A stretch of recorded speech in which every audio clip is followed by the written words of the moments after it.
పలాస మండలం పంచాయతీ విజ్ఞాన శాఖ అధికారి రత్న నవభారత రాజ్యాంగ నిర్మాత డాక్టర్ బిఆర్ తెలంగాణ రాష్ట్ర సభ్యులు ఏర్పాటు చేసిన జిల్లా నాయకులు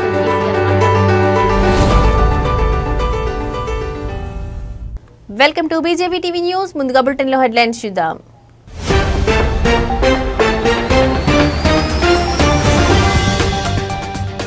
పెద్ద మొత్తంలో చెల్లింపులు చేసే వారికి గుడ్ న్యూస్. యూపీఐ లిమిట్ భారీగా పెంపు.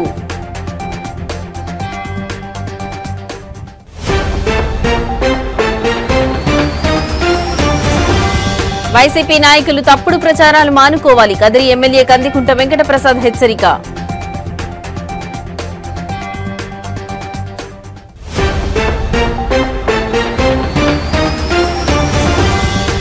యూరియా కోసం రోడ్డెక్కిన రైతులు. సత్యసాయి జిల్లా కలెక్టరేట్ ఎదుట అన్నదాతల ధర్నా.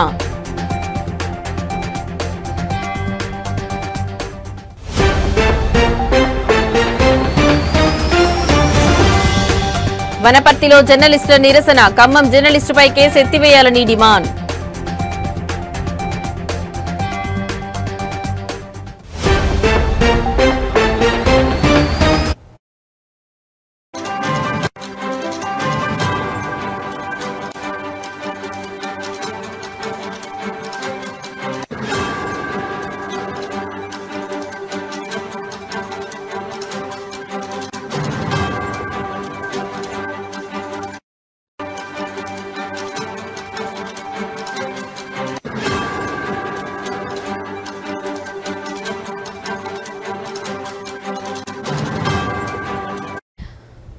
రైట్, ఇక బ్రేకింగ్ న్యూస్ చూస్తున్నాం. యూపీఐ ద్వారా పెద్ద మొత్తంలో చెల్లింపులు చేసే వారికి శుభవార్త. తరచూ లావాదేవీల పరిమితి సమస్యను ఎదుర్కొనే వారికి national payments corporation of India ఊరట కల్పించింది.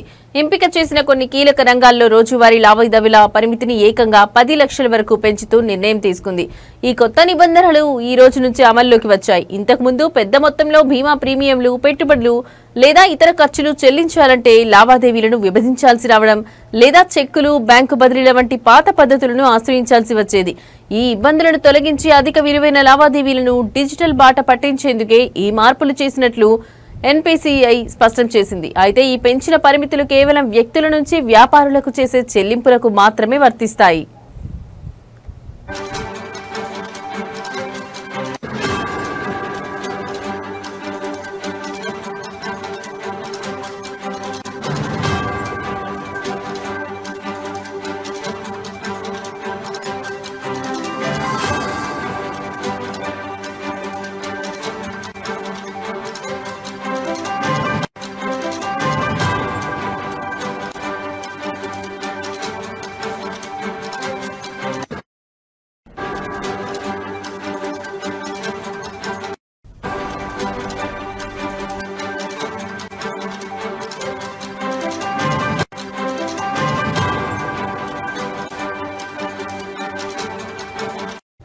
తాజా మార్పుల ప్రకారం క్యాపిటల్ మార్కెట్లు బీమా ప్రీమియంల చెల్లింపుల కోసం ఒక్కో లావాదేవీ పరిమితిని 2 లక్షల నుంచి 5 లక్షలకు పెంచారు.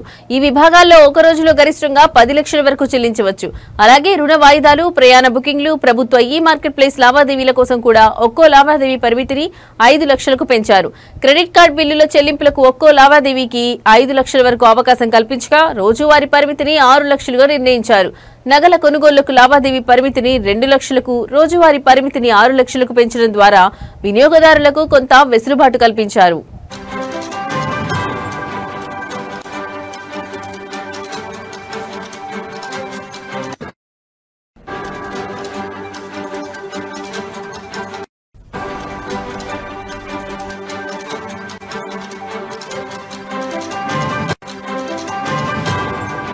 అయితే వ్యక్తుల మధ్య రోజువారీ లావాదేవీల పరిమితిలో ఎలాంటి మార్పు చేయలేదని, అది యథాతథంగా 1 లక్షగానే కొనసాగుతుందని ఎన్పీసీఐ స్పష్టం చేసింది. ఈ పెంచిన పరిమితులు కేవలం ధృవీకరించబడిన వ్యాపారులకు చేసే చెల్లింపులకు మాత్రమే వర్తిస్తాయని, ఇది లావాదేవీల భద్రతను మరింత పెంచుతుందని నిపుణులు చెబుతున్నారు. ఈ నిర్ణయాన్ని ఫిన్టెక్ సంస్థలు, పారిశ్రామిక వర్గాలు స్వాగతించాయి.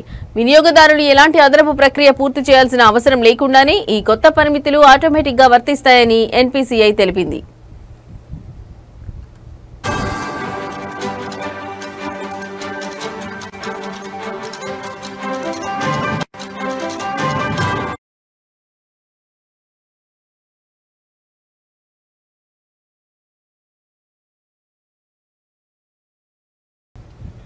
నెల్లూరు జిల్లాకు మొదటి మహిళా సూపరింటెండెంట్ ఆఫ్ పోలీస్ గా అజితా విజన్ల బాధ్యతలు స్వీకరించారు. గంజాయి రహిత జిల్లాగా నెల్లూరుని మార్చడమే తన ప్రధాన లక్ష్యమని ఈ సందర్భంగా ఆమె తెలిపారు. తెనాలికి చెందిన అజితా విజన్ల తల్లిదండ్రులు హైదరాబాద్ లో ఉద్యోగస్తులు కావడంతో ఆమె ప్రాథమిక విద్య అక్కడే సాగింది.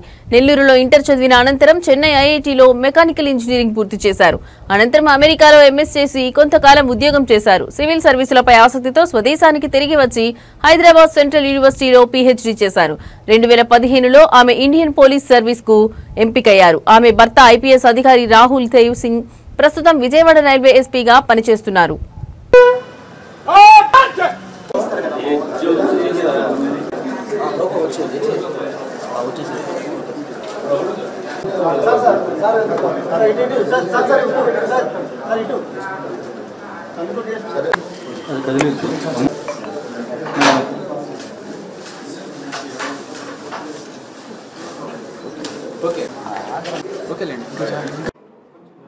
ఇక్కడ సమావేశమైన మన మీడియా మిత్రులందరికీ అభివందనలు. నేను ఎస్పీ నెల్లూరుగా ఛార్జ్ తీసుకోవడం జరిగింది. నాకు ఈ అవకాశం కల్పించిన గౌరవనీయులైన ముఖ్యమంత్రి గారికి, డీజీపీ గారికి నా హృదయపూర్వక కృతజ్ఞతలు.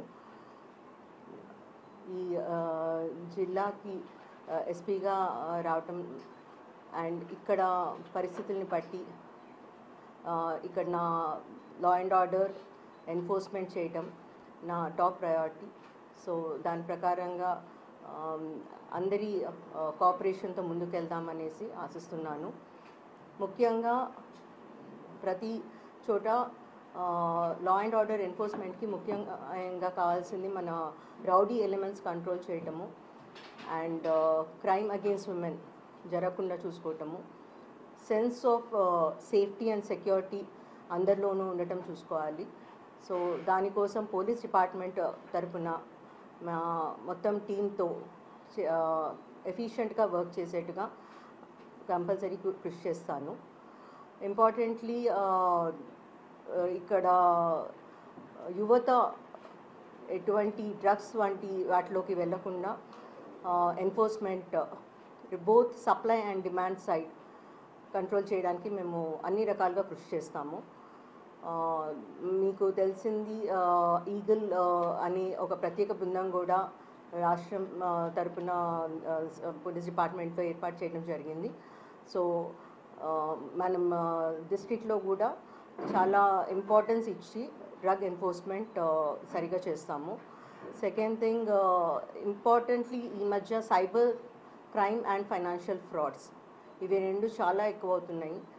సో స్పెషల్ టీమ్స్ పెట్టుకొని మా టెక్నికల్ కేపబిలిటీని కూడా పెంచుకొని మా టీం అందరినీ కూడా మంచిగా ట్రైన్ చేసుకొని వాటన్నిటినీ ట్రాక్ చేసేట్టుగా అండ్ మంచిగా ఇన్వెస్టిగేట్ చేసేట్టుగా చూస్తాము అండ్ డిటరెన్స్ కూడా ఉండేట్టుగా స్టెప్స్ తీసుకుంటాము. మోస్ట్ ఇంపార్టెంట్లీ మా స్టాఫ్ మా పర్సనల్ ఒక wellbeing and mental health is very important. Police పర్సనల్కి కావాల్సినట్టుగా అన్ని రకాలుగా వెల్ఫేర్ కార్యక్రమాలు కూడా చూసుకుంటాము. And last but not the least, the top priority ప్రజలకి అందుబాటులో ఉండటము. సో పీపుల్ సెంట్రిక్ డెసిషన్స్ తీసుకుంటూ ఎప్పుడు ప్రజలకి అందుబాటులో ఉంటాను. నేను ఆఫీస్లో ఎప్పుడైనా కానీ anybody can walk in to my office and phone అందరి దగ్గర ఉంటుంది, డిస్ట్రిక్ట్ ఎస్పీ నంబర్ మీ దగ్గర ఉంటుంది. ఎప్పుడైనా ఏదైనా ఇన్ఫర్మేషన్ చేయాలనుకున్నా కానీ మీడియా మిత్రులు కానీ ప్రజల్లో ఎవరైనా కానీ anybody please do not hesitate, నాకు ఎప్పుడైనా కాల్ చేయొచ్చు, నేను కాల్స్ తీసుకుంటాను. సో అండ్ ఎనానిమిటీ కూడా ఉంటుంది. సో మీరు ప్రజలకి మన సొసైటీలో మనం లా అండ్ ఆర్డర్ ఎన్ఫోర్స్మెంట్కి అన్ని రకాలుగా కృషి చేస్తున్నాను నేను అనిపిస్తున్నాను. Thank you. Overall it's a very good district అండి. వీ హ్యావ్ హ్యాడ్ మా ముందు చాలా మంచి ఆఫీసర్స్. చిత్తూరు జిల్లా స్వయంభూ శ్రీ వరసిద్ధి వినాయక స్వామి వారి దేవస్థానం కాణిపాకంలో జరుగుతున్న వార్షిక బ్రహ్మోత్సవాలలో భాగంగా 19వ రోజు రాత్రి కామధేను వాహన సేవ వైభవంగా జరిగింది. ఈ కార్యక్రమంలో సిద్ధి బుద్ధి సమేత శ్రీ వరసిద్ధి వినాయక స్వామి వారు కామధేను వాహనంపై కొలువై కాణిపాకం పురవీధుల్లో గ్రామోత్సవంలో పాల్గొన్నారు. స్వామివారిని దర్శించుకోవడానికి భక్తులు పెద్ద సంఖ్యలో తరలివచ్చారు. ఈ కార్యక్రమంలో దేవస్థానం కార్యనిర్వహణాధికారి పెంచల కిషోర్, ఆలయ అధికారులు, కామధేను వాహన ఉభయదారులు మరియు ఇతర భక్తులు పాల్గొన్నారు. స్వామివారికి ప్రత్యేక పూజలు, హారతులు నిర్వహించారు.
తెలుగుదేశం పార్టీ నాయకుడు ఒకరు వైసీపీ నేతలపై తీవ్ర విమర్శలు చేశారు. వైసీపీ నాయకులు తప్పుడు ప్రచారాలు మానుకుని జాగ్రత్తగా మాట్లాడాలని ఆయన హెచ్చరించారు. తాము రోడ్డుపైకి వచ్చి మాట్లాడేందుకు వైసీపీకి అవకాశం ఇస్తున్నామని, కానీ గత 5 ఏళ్లు తమ పాలనలో ఒక్కరోజు కూడా ప్రజా సమస్యలపై మాట్లాడేందుకు వైసీపీకి అవకాశం ఇవ్వలేదని, సిగ్గు మానం ఉంటే గుండెల మీద చేయి వేసుకుని ఆలోచించుకోవాలని ఆయన అన్నారు. జగన్మోహన్ రెడ్డి ప్రజలు సంతోషంగా ఉంటే ఓర్చుకోలేరని, మహేష్ బాబు సినిమాలోని విలన్ లాగా ఇతరులు ఏడుస్తుంటే నవ్వే సైకాలజీ కలిగిన వ్యక్తని ఆయన విమర్శించారు. డాక్టరేట్ కోసం ప్రయత్నిస్తున్న మాజీ మంత్రి ఉషశ్రీ చరణ్ మెడికల్ కాలేజీలపై మాట్లాడిన తీరు హాస్యాస్పదంగా ఉందని టీడీపీ నాయకుడు అన్నారు. తాము నిర్మించిన రోడ్లపైనే ప్రయాణిస్తున్న ఆమెకు తాము చేసిన అభివృద్ధి కనిపించడం లేదా అని ప్రశ్నించారు. 23 కేసులు పెట్టినారు. ధర్నాలు చేస్తే ప్రజా సమస్యల మీద గలమెప్పాలంటే హౌస్ అరెస్ట్, ఇళ్లలే పోలీసులు వచ్చి కూర్చునేవాళ్ళు. మీ ఇళ్లలోకి ఏమన్నా పంపిస్తానమ్మా? ఈరోజు మాజీ మంత్రి ఉషశ్రీ చరణ్, మీరు కట్టిండే మెడికల్ కాలేజీలో అసలు పిల్లర్స్ చేసేది వదిలేస్తే గుంతలు పడి నీళ్లుంటే దాంట్లో పోయేసి స్నానాలు చేయమన్నట్లు రాజకీయం చేసే చూస్తారు. మీకు తెలిసిన రాజకీయం అది ఆడమనిషి, అందులో డాక్టరేట్ కోసం ప్రయత్నం చేస్తాను. హాఫ్ నాలెడ్జ్ అని మాట్లాడతాను. నీకు ఫుల్ నాలెడ్జ్ ఉంది కదా, ఒండిగోళ్ళు కనపడలేదా? కదిరికి వచ్చినావు, చెప్పా పెట్టకుండా గాండ్లపేట పోయినావు, అభివృద్ధి లేదని మాట్లాడతావు. మేమేసిన రోడ్డు మీద పోయినావు తల్లి. నువ్వు ఇప్పటికీ నిన్ను ఎందుకు సమాధానం చెప్పాల్సి వస్తుందంటే, అనివార్యంగా మీరు వైఎస్ఆర్సీపీ పార్టీకి ఈ జిల్లా అధ్యక్షురాలు ఉన్నారు కాబట్టి మీరు మాట్లాడే మాటలు అందరూ కూడా సమాధానం చెప్తాం. మేము ఖచ్చితంగా రాజకీయాలే మాట్లాడతాము. మీ కళ్ళగా నీళ్లు కనపడలేదా? మళ్ళీ ఏదో వేదికగా పిలుస్తుందంట. అంటే ఇది ఒక ప్రహసనం అయిపోయింది. ఎట్లా లేయేది కాదు, పోయేది కాదు, లేస్తే మంచిది కాదన్నారు. వీడు లేసేది లేదు, వాడు పెట్టేది లేదు. ఈ రకమైన ధోరణితో రాజకీయాలు చేయాలనుకుంటే ఇంకా మూర్ఖపాలు వచ్చింది. మీకు హాఫ్ నాలెడ్జే మేడం, ఫుల్ నాలెడ్జ్ అయితే లేదు. ఇదంతా half knowledge, outdated politician strategy. కాంటెంపరీలో జెన్జీ వచ్చేసింది తల్లి. నువ్వు జెన్జీ కాదేమో. జెన్జీ దగ్గరికి వచ్చినప్పుడు they are more productive, they are more realistic and they are more materialist. వాస్తవాలే మాట్లాడతారు, వాస్తవాలను పొందుతారు, వాస్తవాలే ఆచరిస్తారు, ఉత్పాదకతను పెంచుకుంటారు. వాళ్ళకి ఇచ్చిన టాస్క్ ని within no time complete చేసేటువంటి జనరేషన్ ఉన్నటువంటి పరిస్థితి. ప్రజలకు మంచి చేసే విధానంలో ప్రతిపక్షం కూడా నిర్మాణాత్మకంగా వ్యవహరించాలి కానీ అడ్డగోలుతనంగా అపోహలు సృష్టించి అబద్దాలు ఆడుతూ రాజకీయ లాభాపేక్ష పెట్టుకుని ప్రజల్ని మభ్యపెట్టే ప్రయత్నం జగన్మోహన్ రెడ్డి మొదటి రోజు నుంచి కూడా, పార్టీ స్థాపించినప్పటి నుంచి కూడా ఇదే రకమైనటువంటి ఆలోచన ఉంది. అందుకే ఆయన సైకో జగన్ అంటారు. ఆయన మామూలుగా మనస్తత్వమే ఒక రకమైనటువంటి పెక్యులియర్ సైకాలజీ. అదేదో సినిమా వచ్చి చూడండి, మహేష్ బాబు సినిమా, ఎవరో ఏడుస్తా అంటే నవ్వుతా అంటాడు, ఆ టైప్ సైకాలజీ. సత్యసాయి జిల్లా యూరియా సరఫరాలో ప్రభుత్వం విఫలమైందని ఆరోపిస్తూ శ్రీ సత్యసాయి జిల్లా కేంద్రం పుట్టపర్తిలో రైతులు రోడ్డెక్కారు. కాంగ్రెస్ పార్టీ ఆధ్వర్యంలో రైతన్నలు భారీ ర్యాలీ నిర్వహించి కలెక్టరేట్ ఎదుట నిరసన వ్యక్తం చేశారు.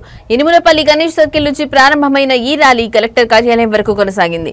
ఈ సందర్భంగా కాంగ్రెస్ పార్టీ జిల్లా కిసాన్ కాంగ్రెస్ అధ్యక్షుడు సజ్జారెడ్డి మాట్లాడుతూ రైతులకు యూరియా సరఫరా చేయడంలో అధికార ప్రభుత్వం పూర్తిగా విఫలమైందని విమర్శించారు.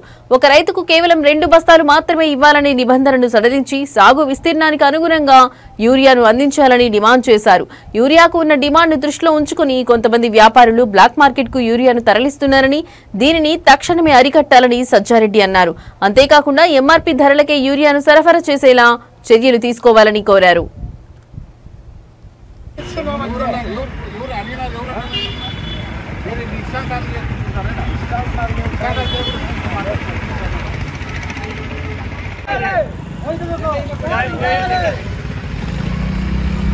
రైతుల సమస్యలను రైతులకు నష్టపరిహారాన్ని రైతులకు నష్టపరిహారాన్ని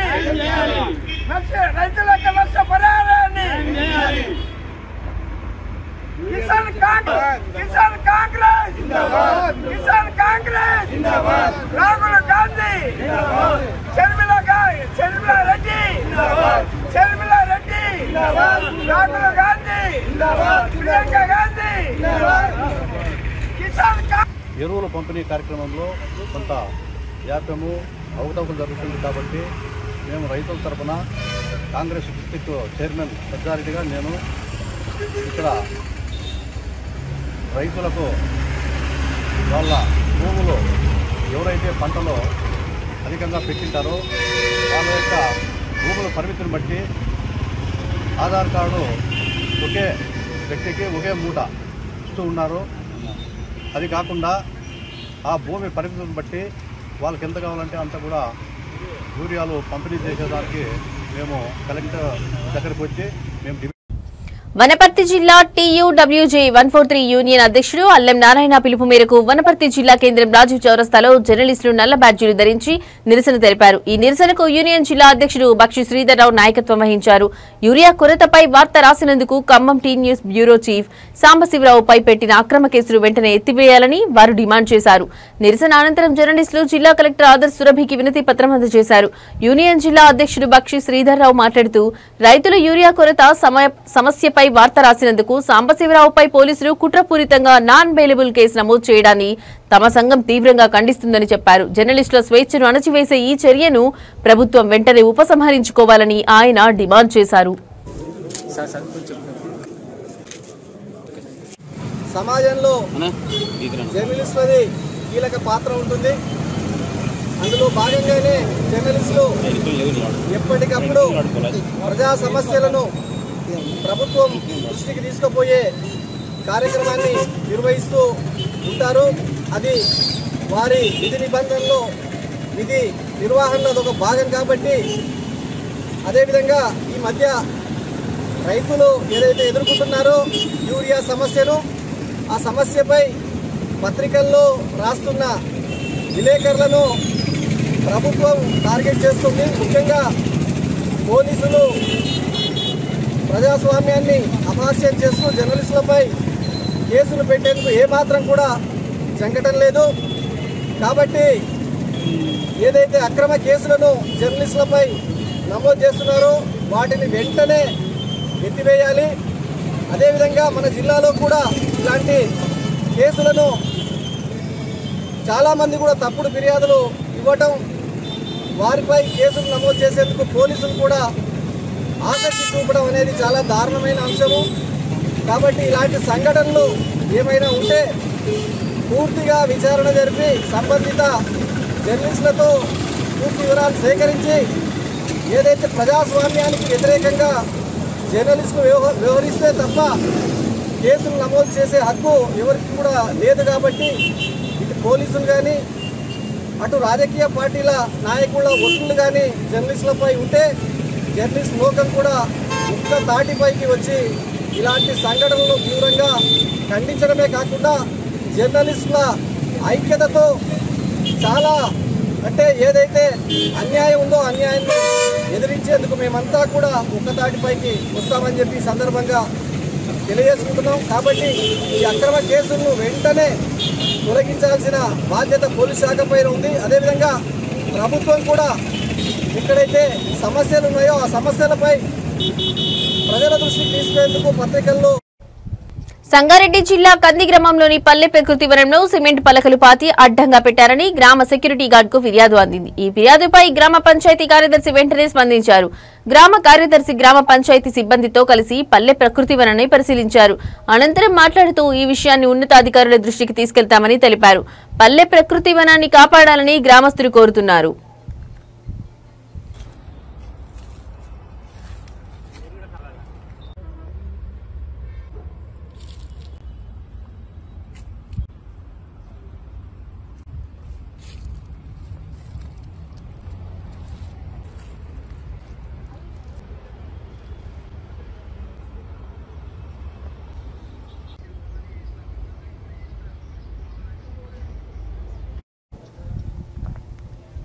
ముందుగా మన దేశ ఆర్థిక వ్యవస్థను మరింత పారదర్శకంగా సమగ్రంగా మార్చేందుకు కేంద్ర ప్రభుత్వం తీసుకువచ్చిన జీఎస్టీ వస్తు సేవల పన్నుపై అవగాహన కల్పించడానికి ఈ సదస్సు జరపడం ఆనందంగా ఉందని బీజేపీ ఎంపీ రఘునందన్ రావు తెలిపారు.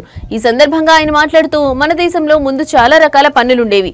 Excise, VAT, sales tax, service tax ఇవన్నీ వ్యాపారవేత్తలకు గందరగోళం, రెట్టింపు పన్ను భారాన్ని కలిగించేవని, ఇవన్నీ తొలగించి ఒక దేశం ఒక పన్ను ఒక మార్కెట్ అనే లక్ష్యంతో జీఎస్టీ ప్రవేశపెట్టబడిందని అన్నారు. పారదర్శకత పన్నులు ఎక్కడి నుంచి వస్తున్నాయి, ఎక్కడ ఖర్చవుతున్నాయన్నది స్పష్టంగా తెలుస్తుందని అన్నారు.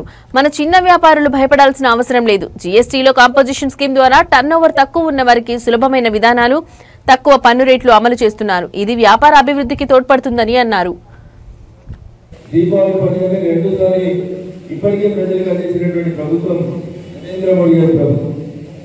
రాజకీయాలకు తాకుండా పేద ప్రజల అభ్యున్నతి లక్ష్యంగా నరేంద్ర మోడీ గారి నాయకత్వంలో భారత ప్రభుత్వం ఎల్లప్పుడూ పేద ప్రజల కోసం, పేద ప్రజల సంక్షేమం కోసం పనిచేస్తుంది. దాంట్లో భాగంగా మొట్టమొదటిసారిగా నరేంద్ర మోడీ గారి నాయకత్వంలో ఈసారి బడ్జెట్ ప్రవేశపెట్టినప్పుడు చాలా మంది అనుకుంటారు కాంగ్రెస్ చాలా గొప్ప చేస్తుంటే మన్మోహన్ సింగ్ ఉండే ఇట్లయింది అట్లయింది అని అనుకుంటారు.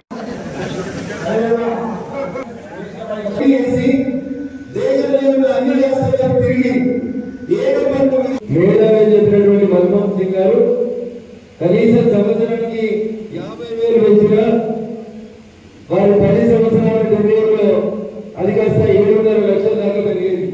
కానీ దురదృష్టం అంతర్గత. ఆంధ్రప్రదేశ్ ప్రభుత్వం మహిళలకు ఆర్టీసీ బస్సులలో ఉచిత ప్రయాణం కల్పించిన తర్వాత సీట్ల కోసం మహిళల మధ్య గొడవలు తరచుగా జరుగుతున్నాయి. తాజాగా ఎన్టీఆర్ జిల్లాలో ఒక ఆర్టీసీ బస్సులో సీటు విషయంలో 2 మహిళలు వాదులాడుకున్న వీడియో సోషల్ మీడియాలో వైరల్ అవుతోంది. ఈ ఘటన పెనుగంచిప్రోలు నుండి విజయవాడ వెళ్లే ఒక ఆర్టీసీ బస్సులో జరిగింది. బస్సులో సీటు విషయంలో మొదట 2 మహిళల మధ్య వాగ్వాదం జరిగింది. వీరి బంధువులు కూడా గొడవలో జోక్యం చేసుకోవడంతో అది మరింత తీవ్రమైంది. 2 మహిళలు ఒకరిపై ఒకరు వాటర్ బాటిల్ విసురుకుంటూ బూతులు తిట్టుకున్నారు.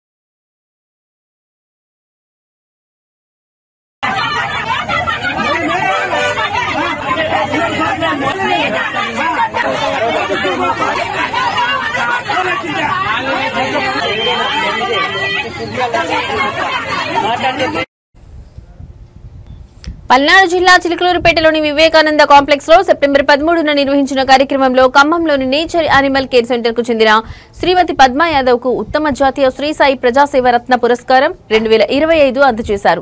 ఈ పురస్కారాన్ని శ్రీ జయసాయి ట్రస్ట్ చైర్మన్ పూసపాటి బాలాజీ గారి చేతుల మీదుగా ఆమెకు ప్రదానం చేశారు. ఈ సందర్భంగా పద్మా యాదవ్ మాట్లాడుతూ జాతీయ స్థాయి పురస్కారం లభించినందుకు సంతోషంగా ఉందని తెలిపారు. గతంలో తనకు ఎన్నో అవార్డులు వచ్చాయని, అయితే ఈ రోజు అందుకున్న అవార్డుకు ఒక ప్రత్యేకత ఉందని ఆమె అన్నారు. భగవంతుని ఆశీస్సులతో మరింత ముందుకు వెళ్లాలని కోరుకుంటున్నానని తెలిపారు. జంతు సంరక్షణలో ఆమె చేసిన కృషికి గుర్తింపుగా ఈ పురస్కారం లభించింది.